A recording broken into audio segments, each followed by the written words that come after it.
Nervousness before a big conversation doesn't mean you're weak. It means you care.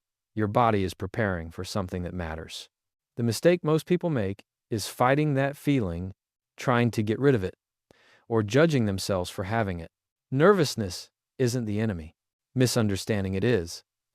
What you feel before an important conversation is energy.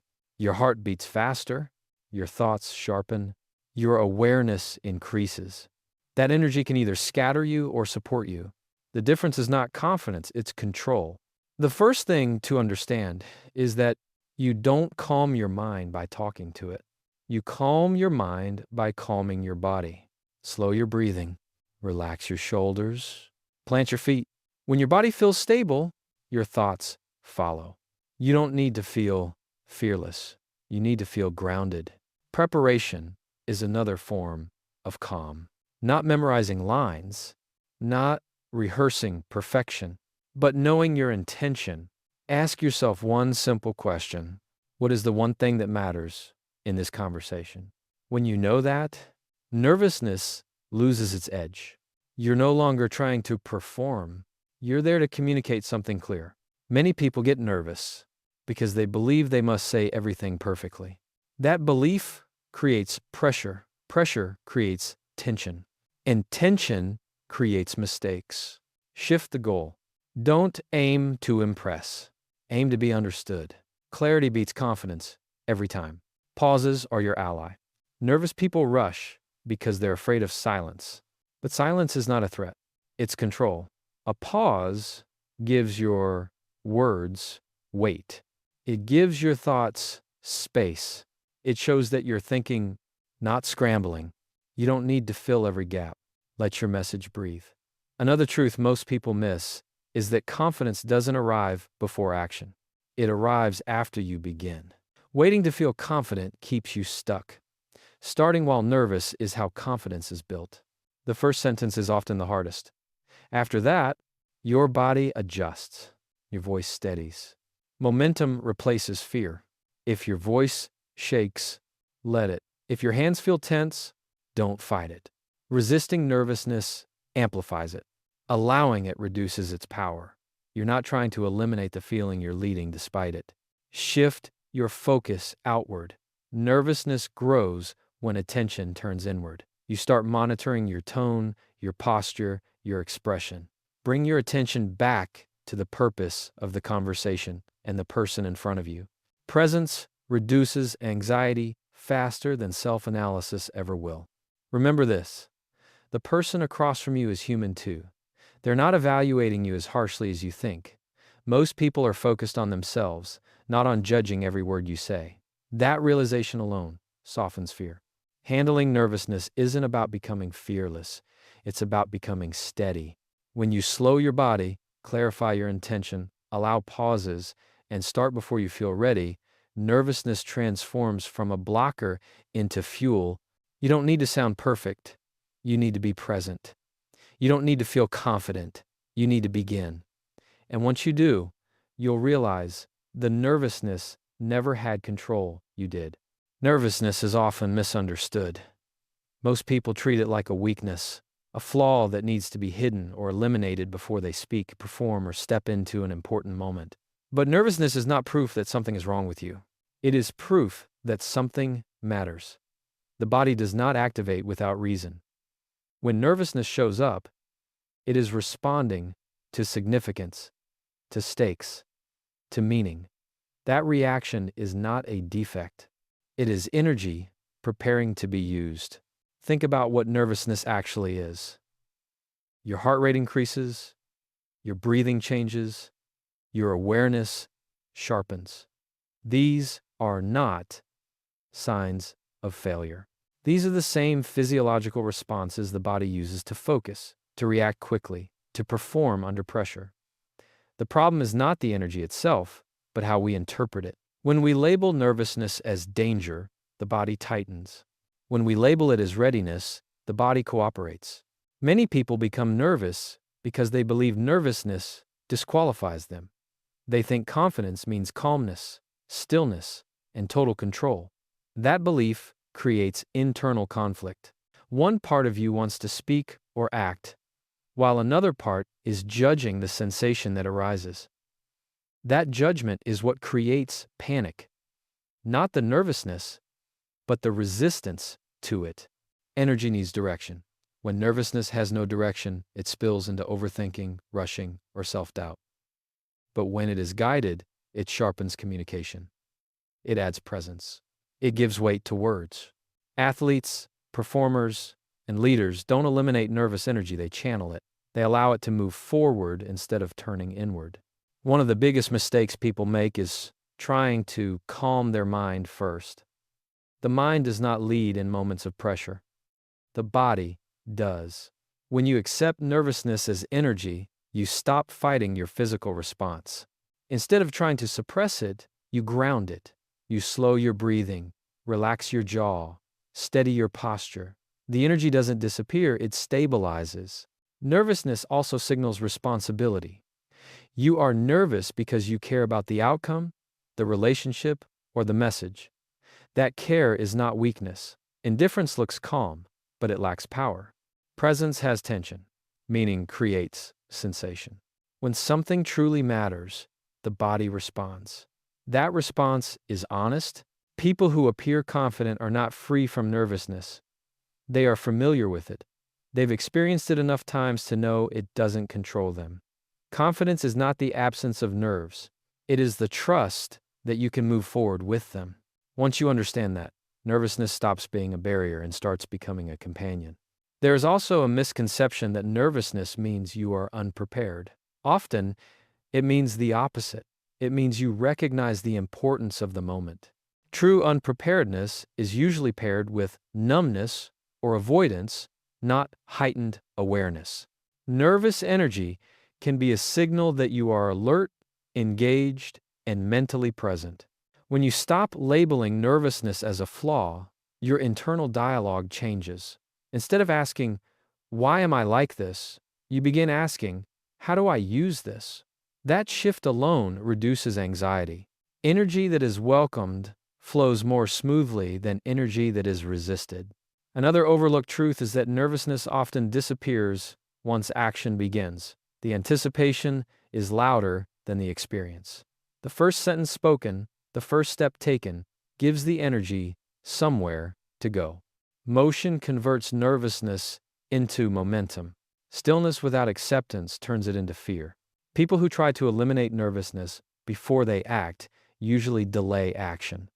They wait to feel ready, calm, or confident. But readiness is not a feeling, it is a decision. Acting while nervous trains the body to trust movement. Over time, the same energy that once felt overwhelming becomes familiar.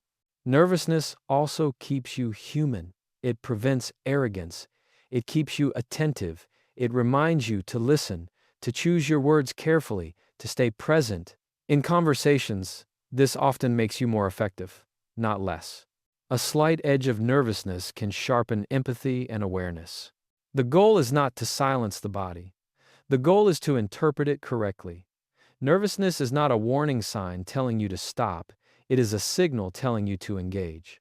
When you stop trying to get rid of it and start working with it, the experience changes. The energy that once felt like a threat begins to feel like support, moving you forward instead of holding you back. Most people try to control their words first. When they feel nervous, pressured, or unsure, they focus on what they're going to say, how they'll say it, and how it might be received. They rehearse sentences in their head, rush to sound confident, and push themselves to speak smoothly. But words don't lead in moments of stress. The body does. And if the body is rushed, tense, or unsettled, the words will follow that same pattern. The body always speaks before the mouth does. Tight shoulders create short answers. Shallow breathing creates rushed speech. A clenched jaw creates a sharp tone. You can't think your way into calm communication if your nervous system is in overdrive. That's why slowing your body comes first. When the body slows down, the voice naturally follows. Pressure speeds the body up, heart rate increases, breathing becomes shallow, muscles tighten. This isn't a failure of confidence. It's a natural response to perceived importance or threat. The mistake is trying to overpower that response with forced, calm words. That creates a mismatch. You might sound composed on the surface, but the tension leaks through in your tone, pace, and energy. Slowing the body doesn't mean freezing or becoming passive. It means grounding yourself physically. A slower inhale, a longer exhale, dropping your shoulders, letting your feet feel the floor. These small physical adjustments send a powerful signal to the nervous system. You are safe. And when the body senses safety, urgency fades. People often rush their words because they're trying to escape discomfort. Silence feels dangerous when the body is tense. So they fill space quickly, talk faster, and over-explain. But speed doesn't create clarity. It creates noise. Slowing the body gives you permission to pause without panic. It teaches your system that silence doesn't mean failure. When the body is calm, your words gain weight. They land instead of scatter. You don't need to speak louder or longer. A steady pace commands more attention than volume ever will. Listeners feel the difference. Humans are wired to respond to regulation. A calm body invites trust before a single sentence is finished. There's also a psychological shift that happens when you slow your body. Your attention moves outward instead of inward. Instead of monitoring yourself, you become present with the moment. That presence is what people often mistake for charisma or confidence. In reality, it's regulation. Trying to slow your words without slowing your body is like trying to steady a shaking table by rearranging what's on top of it. The foundation matters more than the surface. Once the foundation is stable, everything above it settles naturally. This is especially important in difficult or important conversations. When emotions run high, people tend to speak faster, interrupt more, and react quickly. The person who slows their body in these moments gains control not by dominating, but by stabilizing. Calm becomes contagious. Even if the other person remains reactive, your steadiness protects your clarity. Slowing the body also creates space between impulse and response. That space is where choice lives. Without it, words come out automatically, often in ways you later regret. With it, you respond intentionally, not perfectly, but honestly and cleanly. It's important to understand that slowing the body is not about appearing calm for others. It's about becoming calm for yourself. Performance fades quickly, regulation lasts. When your body feels settled, you don't have to manage your image, you simply speak. Another misconception is that slowing down will make you seem unsure. In reality, it does the opposite. Rushed speech signals internal pressure. Steady speech signals self-trust. You don't need to hurry when you believe your words are worth hearing. Over time, practicing this changes how you experience conversations. Nervousness becomes manageable. Pressure becomes tolerable. You stop bracing for interaction and start engaging with it. The body learns that conversations are not emergencies. You don't have to control every word you say. You have to regulate the system that produces them. When you slow your body, your words slow on their own. And when your words slow, they carry intention instead of anxiety, clarity instead of urgency, and presence instead of fear. Preparation is often misunderstood as memorization or rehearsal, but its real purpose runs deeper. True preparation is not about perfect wording or predicting every possible response. It is about creating internal safety. When you feel internally safe, your nervous system settles, your thoughts organize, and your communication becomes steadier. Preparation doesn't eliminate uncertainty, but it reduces fear by reminding you that you can handle what comes. Most anxiety before a big conversation comes from the unknown. The mind fills gaps with imagined outcomes, worst-case reactions, and self-doubt. Preparation gives the mind structure. It replaces chaos with clarity. When you know why you're speaking and what matters most, your body no longer feels like it's stepping into danger. It feels like it's stepping into something familiar. Internal safety begins with intention. Knowing your purpose anchors you. You may not know exactly how the conversation will unfold, but you know what you're there to express, ask for, or clarify. That clarity becomes a reference point. When nerves rise, you return to that intention instead of spiraling into overthinking. Preparation also builds confidence through familiarity. The brain calms when it recognizes patterns. When you've mentally walked through the conversation, even loosely, your nervous system feels less threatened. This isn't about scripting, it's about orientation. You're not lost. You know where you are and why you're there. Another overlooked benefit of preparation is choice. When you prepare, you reduce impulsive reactions. You've already considered what matters and what doesn't, so when something unexpected happens, you're less likely to be thrown off balance. You respond instead of react. That sense of control reinforces safety. Many people avoid preparation because they fear it will make them rigid. In reality, preparation makes you flexible. When you know your core message, you don't cling to specific words. You adapt naturally. You listen better because you're not desperately searching for what to say next. Preparation frees attention instead of consuming it. Internal safety also comes from knowing your boundaries. Preparation isn't just about what you will say, it's about what you won't tolerate. When you've already decided where your limits are, you're less likely to feel trapped or overwhelmed. Boundaries create psychological safety long before the conversation begins. Preparation shifts your relationship with mistakes. When you feel internally secure, a missed word or awkward pause doesn't feel catastrophic. You trust yourself to recover. That trust is calming. It keeps small imperfections from escalating into panic. There is also a physical component to preparation. The body responds to readiness. When you've prepared, your posture changes, your breathing steadies, your voice settles.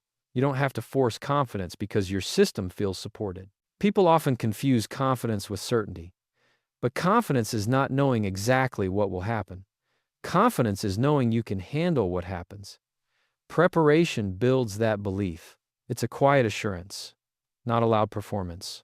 Another reason preparation creates safety is that it reduces self-judgment. When you prepare, you show yourself respect. You signal to your mind that this moment matters and that you are capable of meeting it. That self-respect softens inner criticism. Preparation also allows you to focus outward. When you feel safe internally, you're not consumed by self-monitoring. You can listen, observe, and respond authentically. Presence grows when fear shrinks. Even minimal preparation can make a difference. You don't need hours of planning. Sometimes it's as simple as writing down your main point or taking a moment to breathe and center yourself. Small acts of readiness create big shifts in how safe you feel. Without preparation, conversations can feel like survival situations. With preparation, they feel like engagements. You're not bracing for impact. You're stepping forward with awareness. Preparation does not guarantee a perfect outcome, but it guarantees that you enter the moment supported instead of exposed. That support is what calms the nervous system and steadies your voice. When you prepare, you're not trying to control the conversation. You're creating a safe internal environment from which to speak. And when that safety is present, nervousness loses its edge, clarity becomes accessible, and your words emerge from stability instead of fear. Perfection is a moving target. The more you chase it, the further it seems to go. In conversations, especially important ones, the desire to be perfect often creates more problems than it solves. People who aim for perfect wording, perfect timing, and perfect delivery usually end up tense, hesitant, and disconnected. Clarity, on the other hand, is stable. It doesn't require flawless expression. It requires honest direction. When you focus on perfection, your attention turns inward. You start monitoring every word, every pause, every reaction. That self-monitoring consumes mental energy and pulls you out of the moment. You become less present, less responsive, and less effective. Clarity shifts attention outward. Instead of asking, "How am I doing?" you ask, "Am I being understood?" Clear communication is about intention, not performance. You don't need elegant language to be clear. You need alignment between what you mean and what you say. When those two match, even simple words carry weight. Perfection tries to impress. Clarity tries to connect. Many people hesitate to speak because they're afraid of saying the wrong thing. That fear slows them down or silences them altogether. But clarity does not demand precision at the level of every sentence. It allows room for adjustment. You can clarify as you go. You can restate, correct, and refine. Conversations are not contracts. They are living exchanges. Perfection creates pressure. Pressure creates tension, and tension interferes with thinking. That's why people often stumble over words when they try too hard to sound right. When clarity is the goal, pressure drops. You're not trying to win approval, you're trying to convey meaning. Clarity also improves listening. When you're not obsessing over your next perfect line, you can hear what the other person is actually saying. That responsiveness makes communication smoother and more effective. You respond to reality, not to a script in your head. Another problem with perfection is that it delays action. People wait until they feel completely ready, certain, and polished. But clarity often emerges through speaking, not before it. You discover what you mean by saying it out loud. Starting imperfectly is often the fastest path to being clear. Clear communication tolerates pauses. It allows space for thought. Perfection tries to eliminate pauses, treating them as failures. But pauses often make communication stronger. They give weight to words and time for meaning to land. Clarity also makes you more trustworthy. People sense authenticity when someone speaks plainly and directly. Overly polished speech can feel distant or controlled. Clear speech feels grounded. It signals that you are comfortable enough to be honest. When you focus on clarity, mistakes lose their power. A misused word or awkward sentence doesn't derail the conversation. You simply correct course. The conversation continues. Perfection treats mistakes as disasters. Clarity treats them as information. Another benefit of clarity is that it reduces misunderstanding. Perfectly worded but overly complex statements can confuse. Clear statements simplify. They prioritize what matters most. Simplicity is not weakness. It's consideration for the listener. Clarity also protects your energy. Perfection is exhausting. It demands constant self-correction and vigilance. Clarity is efficient. It allows you to speak, listen, and adjust without draining yourself. People often think clarity means being blunt or rigid. It doesn't. Clarity can be gentle, thoughtful, and flexible. It simply refuses to hide behind vagueness or overcomplication. Focusing on clarity also helps regulate emotions. When your goal is to be understood rather than to be flawless, emotional stakes lower. You're less afraid of judgment and more engaged in communication. Perfection aims for control. Clarity aims for connection. Control isolates. Connection engages. In meaningful conversations, connection is what moves things forward. You don't need perfect words to say something meaningful. You need honest ones. When clarity leads, communication becomes steadier, more human, and more effective. The moment you stop trying to sound perfect and start trying to be clear, your voice settles, your message strengthens, and your presence becomes more impactful.